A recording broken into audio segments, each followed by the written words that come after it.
기인이와 A, B, 그리고 나. 이렇게 넷은 고등학교 때부터 친구다. 때는 2007년 11월. 수능을 보기 직전. B를 제외하고 기인이와 A, 그리고 나는 대학 진학이 아니라 취업이 목표라 수능은 다른 나라 얘기였다. 참고로 B네는 언니가 둘이 있는데 둘 다 모두 스카이 출신이다. 그래서 그런지 B는 대학 입시를 앞두고 스트레스가 장난이 아니었다. 고로 B에게 언니들은 아킬레스건 같은 존재였다. 그러던 어느 날 저녁 밥을 먹고 홀로 운동을 하던 중 귀인이에게서 전화가 오는 것이었다. 받자마자 귀인이는 대뜸 "야, 너 B네 부모님이나 언니들 전화번호 알아?" 라며 빽 소리를 지르는 것이었다. 내가 무슨 일이냐고 계속 물어도 내 말은 귓등으로도 안 듣고 다짜고짜 됐고 지금 B네 동네 쪽으로 갈 테니까 야, 너 빨리 와 라고 얘기할 뿐이었다. 나는 개꿈이네 어쩌네 하면서 너스레를 떨었는데 귀인이는 "그냥 빨리 가" 라며 엄청 진지한 귀인이에게 장난기 따위는 느껴지지 않았다. 자꾸 다그치는 귀인이 때문에 내 심장이 쿵쾅거렸다. 일단 귀인이한테 B네 큰언니 번호를 알려주고 나도 곧장 B한테 전화를 걸었다. 신호만 갈 뿐 전화 연결이 되지 않는다. 이상하다 싶어서 귀인이에게 전화를 거니 고객님이 통화 중. 한 번 더 걸어보니 또 고객님이 통화 중. B네 큰언니한테 걸었다. 고객님이 통화 중. 당장 B네로 향했다. 나는 내 눈으로 확인 안 하면 안 믿는 그런 무디네라 그때까지만 해도 상황의 심각성을 몰랐다. 우리 집에서 B가 사는 곳까지는 걸어서 20분 정도 걸린다. B네 아파트 단지에 들어서자마자 바로 보이는 아파트 동이 B네 동인데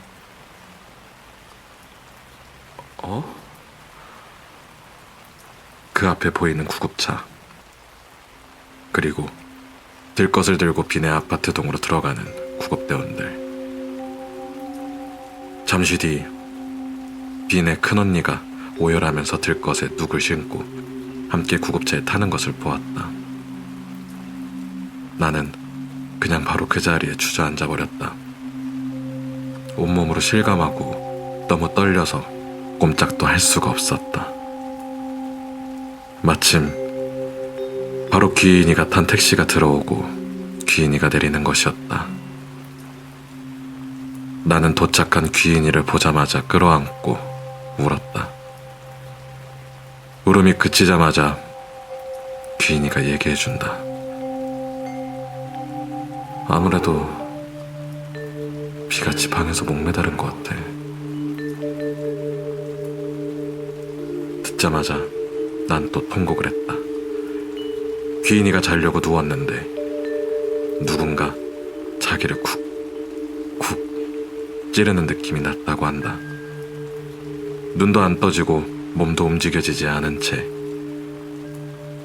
근데 누가 귓속말을 하듯 귀에 대고 "지렸어, 나를 진짜 인증서주 하는 소리가 들려와서 무슨 소린가 들어보려고 집중했더니 어떤 여자가 자꾸 B의 이름을 부르는 것 같길래 더 귀를 기울였더니 "살려줘, 우리 B 살려줘" 라고 선명하게 한 번 들리고는 눈이 번쩍 떠졌다고 한다.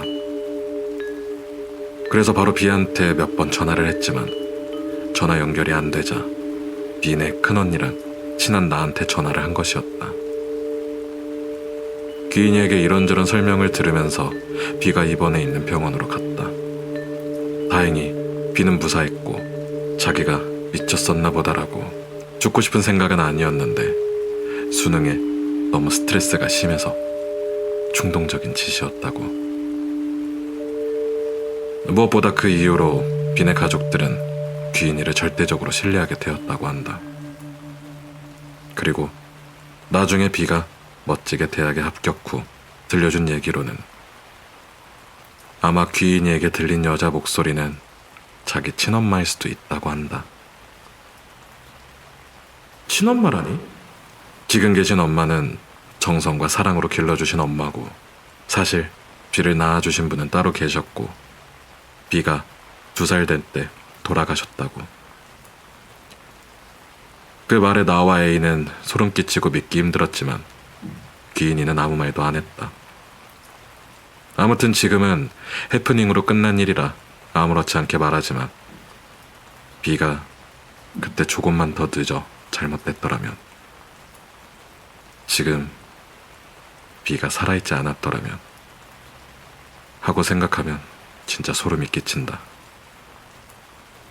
B는 이 일 이후로 귀인이가 지나가다 밟은 똥도 약이라면 먹으래로 변했다. 그것이 우연이든 아니든 귀인이 때문에 B가 산 건 확실하니 말이다. 당시 B네 집엔 아무도 없이 B 혼자였고 큰언니도 그날은 원래 외박 일정 수행 중이었는데 귀인이의 전화를 받고 달려간 것이니까.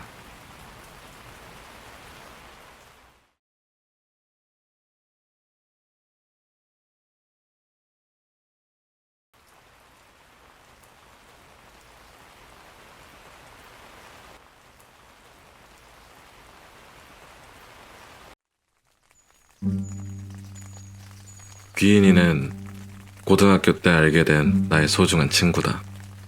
지금은 귀인이의 능력을 200% 지지하고 믿지만 귀인이의 능력을 처음 알았을 때는 솔직히 받아들이기 많이 힘들었다.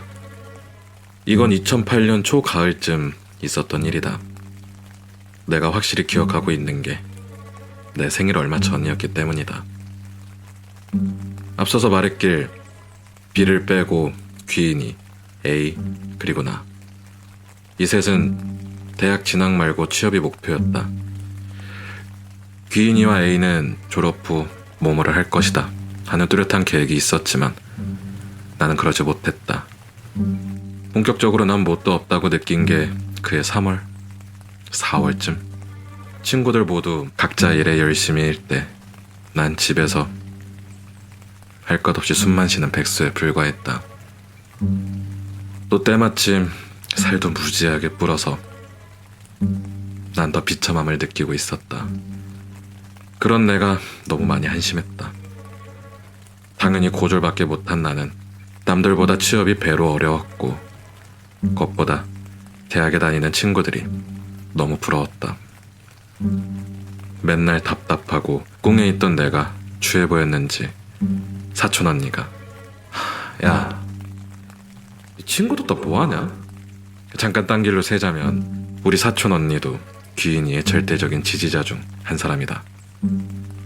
옛날에 사촌 언니가 오래 만난 남자친구가 있는데 그 남자는 집안 사정도 안 좋고 가진 것도 없고 직업도 없었다. 맨날 헤어진다고 울고 그랬었는데 뭐 헤어지지도 못하고 보는 내가 답답해서 내 오지랖으로 귀인이를 만나게 해줬었다. 그때 귀인이는 우리 언니랑 어색하게 인사 나누고 건넨 첫 마디가 그래도 헤어지진 마세요. 뱃속에 아까는 어쩌려고요. 연병. 순간 나는 아웃사이더가 되고 언니는 어느새 귀인이 옆에 찰싹 붙어서 더 말해보라고 보챘다. 귀인이가 말하길 헤어질 운명도 아니라서 조물주가 선수 쳤네요. 둘이 같이 있어야 돼요 라고 했다. 그니까 조물주는 아기를 선물하는 존재인데 헤어지면 안 되니까 언니한테 임신을 시킨 거래나 뭐래나. 그 이후로 그 남자가 지금의 형부다. 진짜 내가 봐도 형부는 그때 완전 찌질 그 자체였던 사람이었는데 지금은 의료도매 사장에 아이도 둘이나 있다. 당시 언니는 임신 사실을 알고 있었지만 언니 혼자만 알고 있었다고 한다. 심지어 형부도 몰랐었다. 아무튼 본론으로 들어가서 사촌 언니는 귀인이는 아냐고 뭘 하냐며 날 들들 볶았다. 근데 나도 귀인이에게 내 속마음을 안 보여줬던 건 아니었다. 귀인이는 자기 능력을 과시하지도 않지만 숨기지도 않았다. 그래서 난 제일 먼저 답답하고 숨막힌다고 귀인이에게 고민을 꺼냈다. 그런데 이 귀인이는 대꾸조차 안 해주는 것이다. 내가 나 취업은 언제쯤 될까 물어보면 기다려. 우스갯소리로 나 재수해서 대학 갈까 하면 기다려. 아니 내가 무슨 훈련받는 개도 아니고 계속 기다리라고만 하니까 답답해서 미칠 노릇이었다. 이건 무당한테나 가보던가. 사촌 언니가 무심결에 흘린 말이 내 뇌리에 꽂혔다. 문제는 점집을 어디로 가야 하는지 막막한 까막눈이었다. 인터넷도 검색하고 소문도 듣고 어찌어찌해서 찾아간 곳이 죽는 날짜와 시간도 맞춘다는 용한 무당이었는데 근데 막 20살 된 여자애가 혼자 점집을 간다는 건 너무나도 두려웠다. 그래서 난 A를 꼬셨다. A는 정실중과 함께 겁도 잃어버린 멋진 친구였다. 아무튼 근육이 장난 아닌 마음만 여자인 A를 얻은 나는 언제 그랬냐는 듯 위풍당당하게 그 점집으로 향했다. 점집에 들어갔더니 밖에서 접수 보는 아주머니도 따로 있고 꽤나 행색을 갖추었다. 엉덩이가 뻐근해지는 30분이란 기다림 끝에 무당님이 계신 방 안으로 들어갔다. 점집에 한 번씩 가본 사람들은 알 텐데 향냄새가 너무 진하다. 절에서 나는 향냄새랑은 틀린 것 같았다. 그리고 무당이 너무 온화하게 생기셨다. 난 TV에서 봤던 것처럼 눈도 쫙 째지고 빨간 루즈를 바르고 계실 줄 알았는데 그냥 지나가다가 흔히 볼 수 있는 동네 아줌마 같았다. 오히려 밖에서 접수 보는 아줌마가 더 무섭게 생겼는데 그때 A의 핸드폰 벨이 징글맞게 울렸다. A가 죄송합니다 하고 전화를 받으러 나갔는데 나는 그 순간 다시 목이 빳빳해졌다. 왜냐면 그 착해 보였던 무당 아줌마 눈이 날카로워져 A가 나가는 동선을 따라가고 있는 걸 봐버렸기 때문이다. A가 나가서 문을 닫자마자 무당 아줌마가 고개를 팍 돌리더니 시선이 나한테로 꽂혔다. 나는 본의 아니게 그 무당과 눈이 마주쳤다. 난 아무 말도 쉽게 뱉을 수 없을 만큼 긴장을 하게 됐다. 근데 무당은 내가 만만한 걸 척보고 안 건지 뚫어져라 나를 보고 계시는 것이었다. 얼마 지나지 않아서 A가 들어왔다. 예. 방금 전화 안 해 누구냐? 친구요. 친구 누구? 그냥 친구인데. 신기하네. 저 이제 점 좀 볼 수 있을까요? 네가 보려고? 네. 넌 안 돼. 왜 안 돼요? 넌 들추면 안 되는 상이야. 예? 그냥 기다려. 기다려. 귀인이가 똑같은 말을 하는 무당 아줌마. 그것보다 방금 전화 왔던 친구 좀 지금 오라 해봐. 난 그때도 눈치는 개똥이랑 바꿔먹은 애였다. 야, 네 누구랑 전화했는데? 기인이. A는 기독교인이다. 나랑 B처럼 귀인의 능력을 열혈하게 믿진 않지만 그렇다고 지 눈으로 확인한 귀인이의 능력을 부정하지도 않는다. 또 A는 가끔 내게 오빠 같은 그런 여자친구다. 정신줄도 낮지만 겁도 없는 그런 친구다. 그런 A는 이 모든 상황을 받아들인다는 얼굴을 하고 있었다. 그냥 A의 얼굴에는 나 지금 개쫄았음 이라고 써져 있었다. 무당 아줌마의 성화에 우리는 밖으로 나와서 귀인이에게 전화를 걸었다. 무서웠다. 화장실 가서 변기에 앉아도 아무것도 안 나오는데 바지를 올리면 또 화장실에 가고 싶은 그런 기분. 다 필요 없고 그냥 무서웠다. 저 무당이 그렇게 용하다고 소문이 났더만 어떻게 전화만으로 귀인이를 알아본 건지 절대 이해가 가질 않았다. 우린 귀인이한테 전화해서 자초지정을 설명하고 위치를 알려줬다. 귀인이는 별말 안 하고 흔쾌히 와주겠다고 했다. 나 같으면 성질을 내고 당황하고 겁부터 먹었을 건데 귀인이는 좀 섬뜩할 정도로 침착해 보였다. 그리고 1시간 좀 안 돼서 귀인이가 도착했다.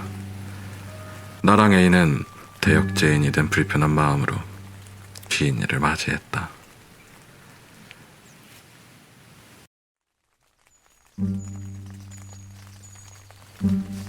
그러고 1시간 좀 안 돼서 귀인이가 도착했다. 나랑 A는 대역죄인이 된 불편한 마음으로 귀인이를 맞이했다. 난 어릴 때부터 눈치는 없어도 고치는 남달랐다.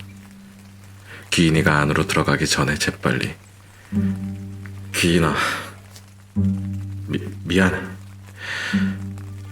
귀인이는 특유의 시크함으로 괜찮다는 말도 없이 날 쌩까고 그냥 들어갔다. 방으로 들어가서 드디어 무당 아줌마와 귀인이 마주보고 앉았다. 나랑 A는 귀인이 왼쪽, 오른쪽으로 갈라져 앉아 있었다. 근데 우리가 처음으로 들어왔을 때 온화하고 착해 보였던 무당 아줌마는 어디로 가고 귀인이를 잡아먹을 듯 노려보는 게 아닌가. 더 무서운 건 한 40대 후반에서 50대 초반으로 보이는 무당 아줌마에게 고작 20살밖에 안 된 귀인이는 전혀 뒤지는 기색도 없었다. 한참의 침묵을 깬 건 귀인이었다. 내림받은 지 얼마 안 됐네요. 또 거기에 무당 아줌마는 표정 하나 안 바뀌고 맛깔나는 양념치듯 역시 신기해. 방도래 라고 받아치는 게 아닌가. 아마 짧은 내 생각으로는 초반 기싸움 같았다. 어린 놈의 기집애가 신기하다니까. 아주 신기해. 그런 말 말고요. 예, 사주 풀었어요? 네가 더 잘 알면서 그걸 묻냐? 둘이 나를 가지고 알 수 없는 말을 하는 거에 많이 답답하고 궁금했지만 당장이라도 왜? 하고 질문하고 싶었지만 너무 지나친 호기심은 화를 부르기에 나 그냥 꾹 참고 가만히 있었다. 그렇게 한참은 별 건덕지 없는 얘기만 오고 가다가 근데요 아줌마 용하다면서요. 무당 맞아요? 뭐? 아니 신을 모실 거면 제대로 모셔야지. 여기 왜 이렇게 잡기가 많아요? 아 연병 혹시 그 얘기 하려나? 기가 너무 센 사람은 점집에 함부로 가면 안 된다는 거. 점집에 있는 무당보다 기가 센 사람이 점집에 잘못 가면 모시는 신이 센 사람한테 갈아탄다고 한다. 근데 기가 너무 약한 사람이 점집에 가면 잡기가 갈아탄다고 한다. 잡기가 갈아타면 병명 없이 아프고 일상생활을 할 수도 없고 정신병으로 나타난다고 한다. 그 말을 듣고 있는데 마치 짠 것처럼 갑자기 A가 머리가 너무 어지럽다고 방을 빙빙 도는 게 아닌가. 무당 아줌마는 밖에 계시던 보조 아줌마를 부르면서 A를 데리고 나가라고 했다. 보조 아줌마가 A를 끌고 퇴장하고 그리고 무당 아줌마가 나한테 오만상을 지으면서 소리쳤다. 넌 무슨 저렇게 기가 빠진 애를 데리고 왔어? 저기요. 난 당신들과 다른 일반인인데 내가 뭘 알겠다고 나한테 화를 내는지 따지고 싶었지만 다들 이제 알지 않나? 나는 그럴 배짱도 없는 여자라는 거. 그리고 무당 아줌마는 본격적으로 귀인에게 협상을 시도했다. 너도 남의 사주나 보고 기론이나 터져야 하는데 어쩔 거냐? 귀인이는 그 말을 골똘히 생각하더니 내일은 내가 알아서 할게요 라더라. 중간에 무당 아줌마가 나보고 자꾸 나가라고 했지만 난 귀인이에게 길 잃고 비 맞은 강아지 눈으로 내보내지 마 하고 텔레파시를 보내니 귀인이는 금방 갈 거니까 냅두라고. 아줌마가 나가라는 말은 무시하고 말을 이어갔다. 그래서 지금 나 내림받으라고 불렀어요. 예, 나도 원래 남의 사주 보는 사람 아니었어. 근데 어쩌겠니? 우리들 팔자라는 게. 아줌마는 말을 더 이어가려고 했는데 귀인이가 말을 잘라먹었다. 근데요, 제 걱정 말고 신당 걱정 좀 하셔야겠네. 애군 때려오는 사람들 다 씌이고 가겠네. 그리고 아줌마, 죽은 아들 있죠? 뭐? 자기 아들이 잡기로 떠드는데 그거부터는 어떻게 해줘요? 아씨, 울렁거려 죽겠네. 귀인이가 마지막에 던진 말에 무당 아줌마는 갑자기 본물 터지듯 엉엉 우시는 게 아닌가. 우리 아들 어딨냐면서, 우리 아들 정말 보이냐면서. 무당 아줌마가 귀인이를 부른 진짜 이유는 죽은 아들의 존재를 확인해보고 싶어서였다. 아들은 1년 전에 사고로 죽었다고 한다. 아들이 죽자 갑자기 몸이 이리저리 아프고 크니까 흔히 말하는 무병이 왔다고 한다.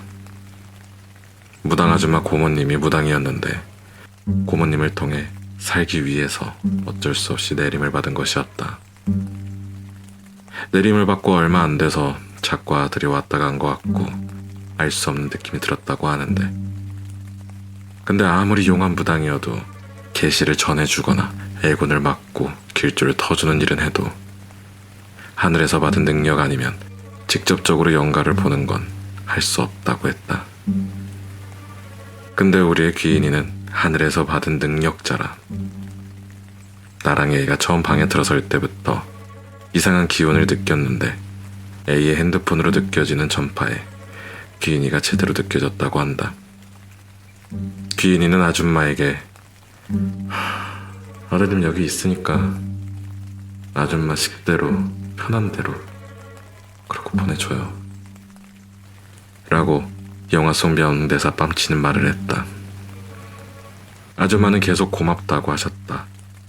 그렇게 무섭던 무당 아줌마의 눈은 귀인에게 무한한 존경으로 바뀌었다. 그리고 자기가 도움받을 일 생기면 언제든 꼭 오라고 했다. 물론 나 말고 귀인이한테 말이다. 그러고 우린 나왔다. A는 밖에 나오자마자 숨통이 트인다며 살 것 같다고 하더라. 근데 택시를 잡을 때까지 귀인이에게 도저히 말을 못 붙이겠었다. 내가 귀인이에 대해서 몰랐던 건 아닌데 그냥 이래저래 무사히 끝난 건 다행인데 나는 궁금한 게 너무 많아서 몇 번이고 물어봤지만 귀인이는 시간이 지날 때까지 기다리란 말이 너무나도 단호해서 그냥 닥치고 깨갱했다. 그리고 시간이 지나 기다린 끝에 귀인이가 나한테 먼저 말을 해줬다. 귀인이가 말하길 당시 나한테는 9수라는 게 껴있었다고 한다. 그게 무슨 말이고 하니 해가 바뀌어서 20살이 된 사람은 20살 생일이 지나기 전까진 18살이다. 20살 생일이 지나야만 만으로 19세가 되는 거다. 근데 나는 앞전에 말했듯 생일이 9월이다. 내가 무당을 찾아간 게 9월 생일 전이고 9수는 나에게 구자가 낀 건데 그냥 지나가는 사람이었으면 9시에 끼는 사람이 있는데 그게 나였다. 그렇다고 9시에 꼈다고 무조건 나쁜 건 아니라고 한다. 근데 마침 나는 9시에 가족 중 한 사람이 삼재까지 껴서 아무튼 그냥 2008년은 벌이운전이고 망하기로 돼 있던 팔자였다고 한다. 거기서 사주까지 까보면 살이란 살은 다 껴서 죽을 수도 있었다고 한다. 이 일 있고 그 뒤로 나는 지나가는 똥도 먹을 수 있는 비보다 더 귀인이의 충신이 되었다.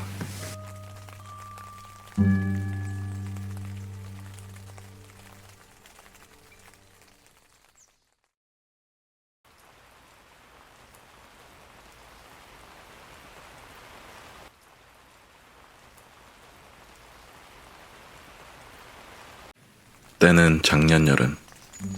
나랑 A는 운전면허를 따기로 했다. 난 마음만 잘 먹는 사람이라 진작에 때려쳤지만 A는 한 번에 1종을 따게 되었다. 매미가 꾀꾀 굴던 여름이 오고 A랑 나는 귀인과 B를 데리고 여름여행을 떠나기로 했다. 그렇게 우리는 A네 체육관 스타렉스를 타고 떠나게 되었다. 우린 물 반 사람 반이라는 유명한 바다 같은 데는 안 간다. 그랬으면 애당초 스타렉스를 타고 가지도 않았을 것이다. 목적지 또한 없다. 그저 여자끼리만 간다. 하지만 당신들은 어딜 가든 목적지는 확실히 정하고 모르는 곳은 가지 말기를 바란다. 우리는 2009 무한도전 유행가에 몸을 맡기며 들뜬 마음으로 1차 강원도로 달렸다. 강원도에서 운전해보신 분들은 아실 거다.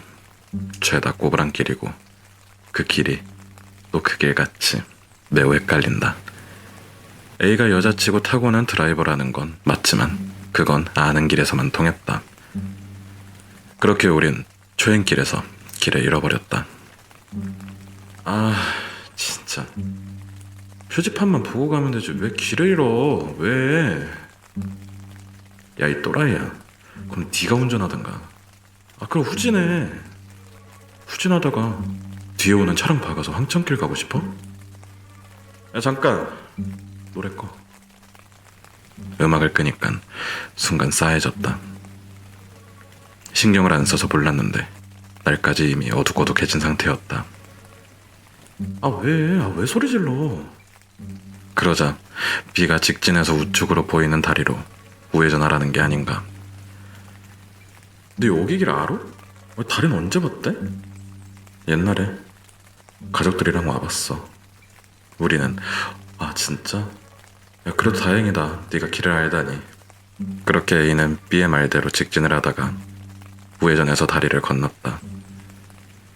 다리를 건너고 갓길에서 우리의 스타렉스는 잠시 시동을 껐다. 그러자 B는 다 내려. 여기서부터 걷자 라고 하더라. 나랑 A는 절대 안 내린다고 왜 내리냐고 항의를 했지만 됐든 귀인이가 그래 날도 어두운데 더 이상 차로 이동하지 말자 라고 하더라. 대학 다니는 애랑 귀신 보는 애가 그러자니까 별거 없는 나랑 A 따위는 바로 수긍할 수밖에 없었다. 근데 가다 보면 사람 사는 집 있음? 계속 걸어가면 동네 나와. 무거운 짐들은 스타렉스에 남겨두고 들고 온 가방만 대충 가지고 우리는 B의 말대로 걸어 들어갔다. 한 20분 걸었나. 평소 수다가 많던 A도 조용하게 걸어 들어가는데 B 말대로 옹기종기 통나무 집들이 나왔다. A는 그제서야 많이 참았던 수다를 터뜨렸다. 원체 말이 빠른 아이였는데 전혀 알아들을 수가 없었다. 귀인이하고 B가 약간 뒤쳐져 걷고 있어서 내가 얘들아 빨리 와. 여기 진짜 집 있어 라고 소리 질렀다. 귀인이가 알았다는 표시로 손을 흔들었다. 나랑 A는 제일 바깥쪽에 있는 슈퍼 딸린 통나무 집에 들어갔다. 슈퍼에는 홍가는 과자들이 많이 진열되어 있었다. 사람이 사는 게 확실했다. 심한 기쁨을 감출 수 없었다. 나는 A가 계세요? 저기요, 누구 안 계세요? 하고 목에 똥구멍 같은 소리로 사람을 불렀다. 내가 야, 그렇게 해서 잘도 들리겠다 했지만 예상과 달리 안쪽에서 이쁘게 생긴 언니가 나왔다. 정말 예쁘셨다. 원빈 씨께서도 강원도 출신이라던데 강원도가 수맥이 좋나. 그 예쁜 언니가 놀러 왔어요? 라고 웃으면서 물었다. A가 네, 친구들끼리 놀러 왔는데 그 길을 잃어버려가지고요. 그 언니가 여기 길이 좀 많이 헷갈리죠?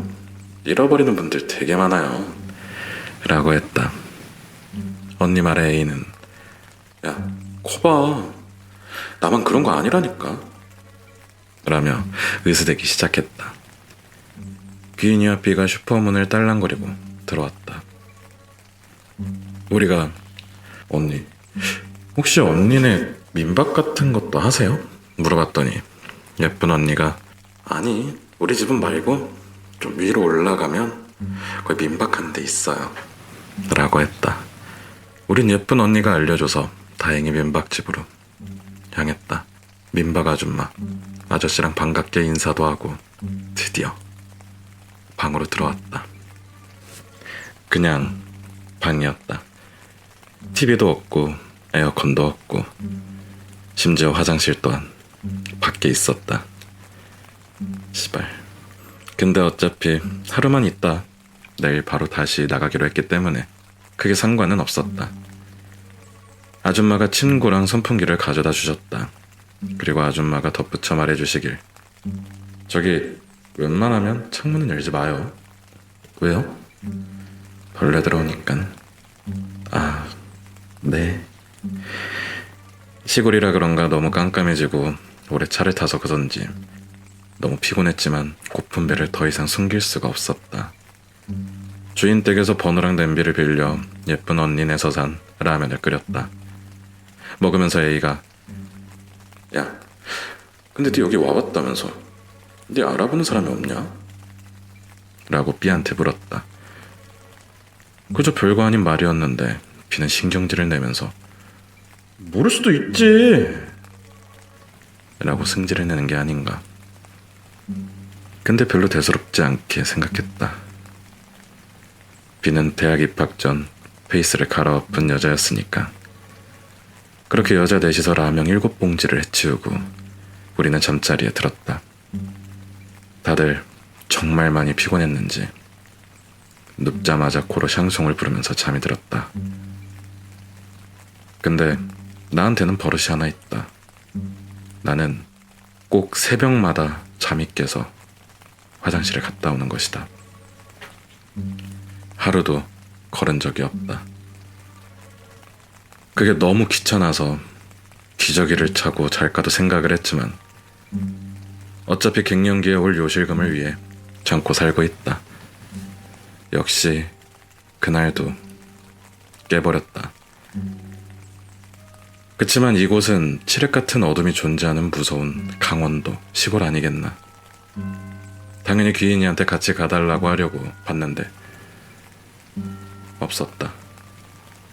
화장실 갔나. 그래서 옆에서 시끄럽게 자는 A를 깨웠다. 야, A야, 일어나봐. 빨리 일어나봐. 깨우지마. 야, 니 또 오줌 쌌냐? 라니까 A는 그제야 벌떡 일어났다. A는 21살까지 자다가 가끔 지도를 그리는 나약한 근육몬이었다. A는 이불이 뽀송뽀송하단 걸 확인하고 니 진짜 뒤질래? 라고 내 목을 조르려고 했지만 그래, 가자, 가 라고 말해주더라. 그렇게 A하고 나는 바깥에 그것도 한참 떨어진 화장실로 갔다. 화장실을 대충 설명하면 시멘트 벽으로 돼서 흰색으로 페인트 칠만 대충 해놓은 남자, 여자 칸 2개 있고 나프탈린 냄새가 지독한 주위에 자풀이 나 있는 정말 열악한 모습을 하고 있다. 그래도 다행인 게 똥 푸는 건 아니고 의외로 물이 내려갔다. 가지 마. 가면 니 진짜 오줌 싼다고 체육관 나오는 파란 바지 오빠한테 말할 거야. A가 날 버리고 절대 못 가게 밑밥을 깔고 바지를 내렸다. 내가 안 갔지? 하면 A는 내가 또 갔어? 하면 A가 아니 그렇게 이를 보고 나왔는데 저 멀리서 귀인이가 비를 끌고 가는 게 보였다. 내가 귀인이를 불렀지만 귀인, B는 둘 다 못 듣고 그냥 가는 게 아닌가. 그래서 나랑 A는 귀인과 B를 쫓아가려는데 갑자기 누군가 내 옷을 잡아당기는 느낌이 들었다.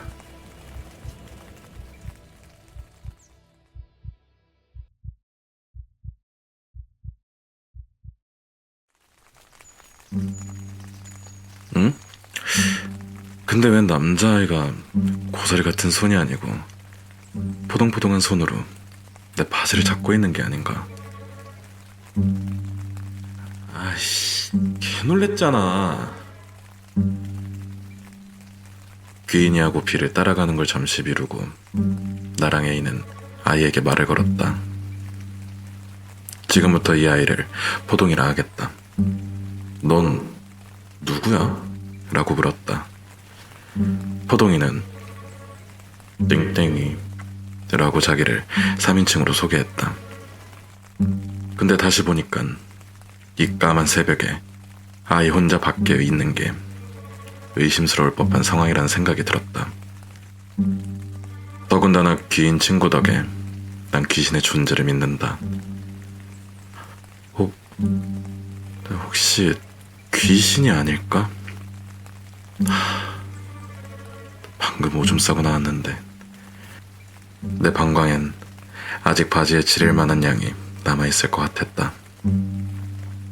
근데 A가 야, 니 되게 포동포동하다. 귀엽네. 라고 포동이에게 말을 걸었다.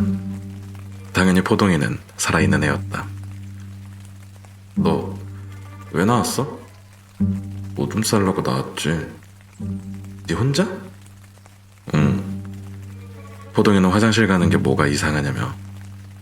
그럼 니는 뭐가 무서워서 쟤 데리고 나왔냐는 눈초리로 날 바라봤다. 니네 집 어딘데? 저기. 포동이가 가리킨 곳은 그 예쁜 언니네였다. 우리가 다 늦은 저녁에 통나무 동네에 들어와서 예쁜 언니랑 민박집 주인네 말고 이 동네 사람들은 보질 못했으니 포동이를 못 본 게 당연했다. 니네 집은 화장실 없어? 아니, 있어. 근데 왜 나와서 오줌을 싸? 집에서 싸면 되지. 여기가 좋아. 아, 그래? 너 몇 살이야? 7살. A는 아이들을 무지 좋아한다.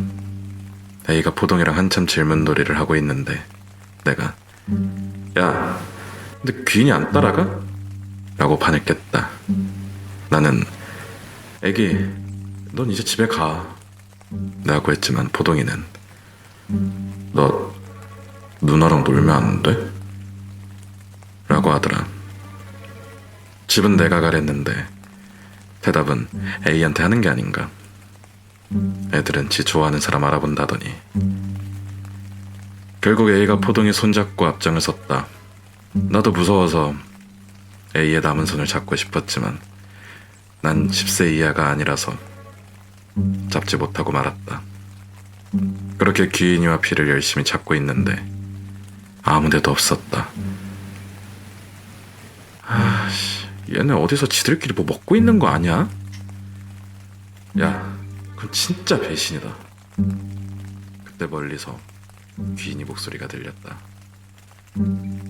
가라고! 나랑 A랑 A 손잡고 있는 포동이랑 소리가 들렸던 대로 뛰어갔다. 통나무 동네는 통나무 집에 옹기종기 모여있다. 앞으로는 전부 밭이고 뒤쪽으론 밭과 호랑이가 나올 것 같은 껌껌한 산이다. 소리가 난 건 산 쪽이었다. 허겁지겁 달려갔더니 비는 바닥에 앉아있고 귀인이는 서서 비한테 화를 내고 있었다. 상황 파악이 안 돼서 우리는 얘네가 싸우는 건 줄 알고 말렸다.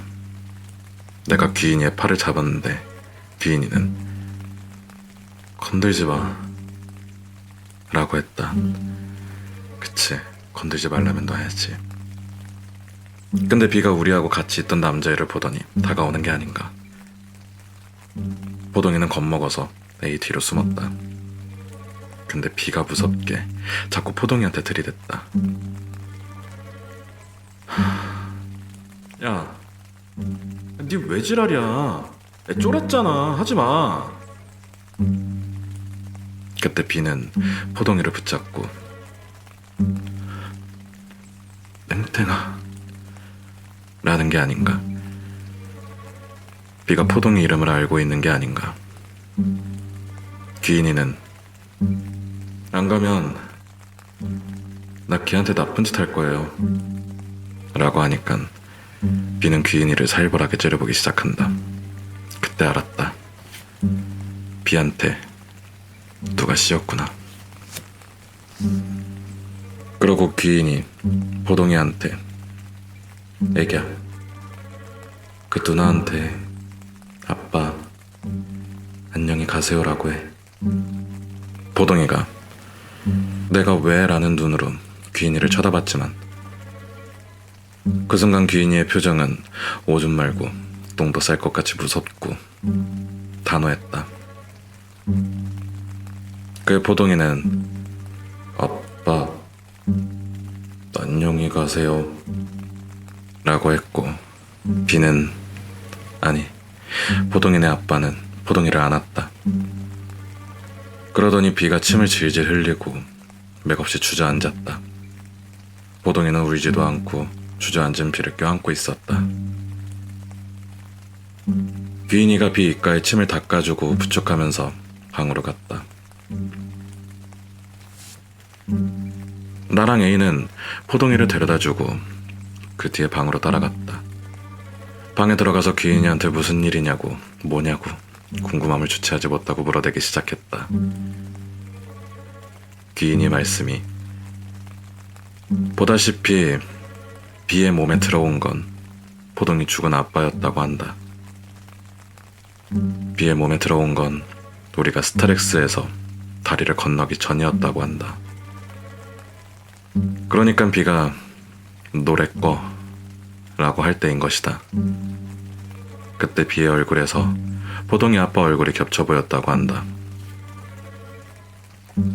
내리라는 포동이 아빠 말을 거절하면 포동이네 아빠가 못되게 굴까봐 내리자는 말에 장구를 쳐준 거다.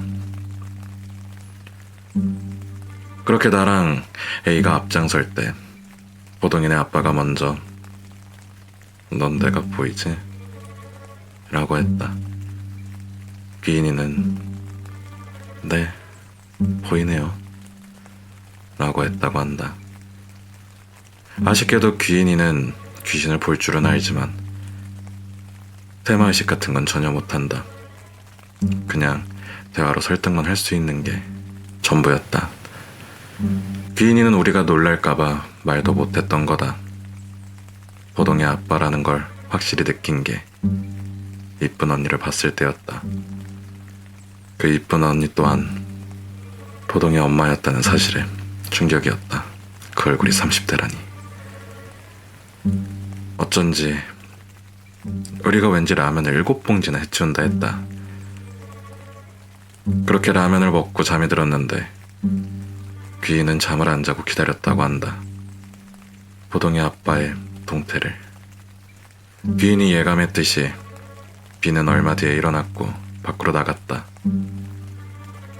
그래서 귀인이도 따라 나간 거였고 비가 동네 구석구석을 돌아다니다가 예쁜 언니네 통나무집 주변을 맴도는데 안타까운 건 집이 부실하진 않은지 고칠 데는 또 없는지 확인하고 있는 거였다고 한다. 그때 마침 포동이가 화장실 때문에 기어나왔고 비는 포동이에게 다가서는 걸 귀인이 낚아채고 산 쪽으로 끌고 갔다고 한다. 근데 왜 하필 비한테 그런 거냐고. 나도 있고 A도 있는데 라고 묻자 A는 너무 기가 약했고 난 기가 너무 셌다고 한다. 원래 귀인이 같이 귀신 보는 애들이 접촉? 그런 게 더 잘 되는데 자기를 말려줄 귀인은 필요했다고 한다. 정리하자면 포동이네 아빠는 아기 따위는 없이 그냥 단지 가족이 보고 싶었던 거였다. 이쁜 언니랑 포동이가. 그리고 포동이를 안아주고 싶었던 거였다. 포동이네 가족은 2년 전에 이곳으로 귀농을 한 거였는데 아빠가 1년 전에 병으로 죽은 거라 하며 그냥 귀인이 같이 영가를 보는 존재를 기다린 것 같다. 그러고는 우리는 비를 배려했다. 자기 몸에 귀신이 들어왔다는 걸 알고 상처받을까봐 비가 잠들어 있을 때 주인 아저씨한테 부탁해서 비를 스타렉스로 옮겨놨다. 그리고 예쁜 언니한테도 이 이야기는 말하지 않기로 했다. 나중에 포동이가 말할지도 모르겠지만 원래 어른들은 애들 말을 잘 안 믿지 않는가. 날이 조금씩 밝아서 주위가 파란색이 되어갔다. 귀인이는 비가 아무것도 기억 못할 거라고 했다. 내가 아니 시발로 지가 걸어오고 라면까지 처먹었는데 그걸 어떻게 몰라? 라고 물었지만 스타렉스에서 눈을 뜬 비는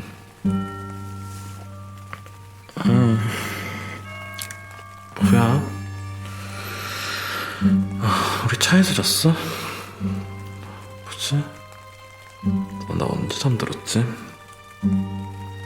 내라고 하더라. 정말 신기하고 뒤로 넘어가는 줄 알았다. 그래서 비는 아직도 자기가 잠깐이나마 포동이의 아빠가 되었다는 걸 모르고 있다. 그러고 우린 거기를 벗어나서 또 밥을 먹었다.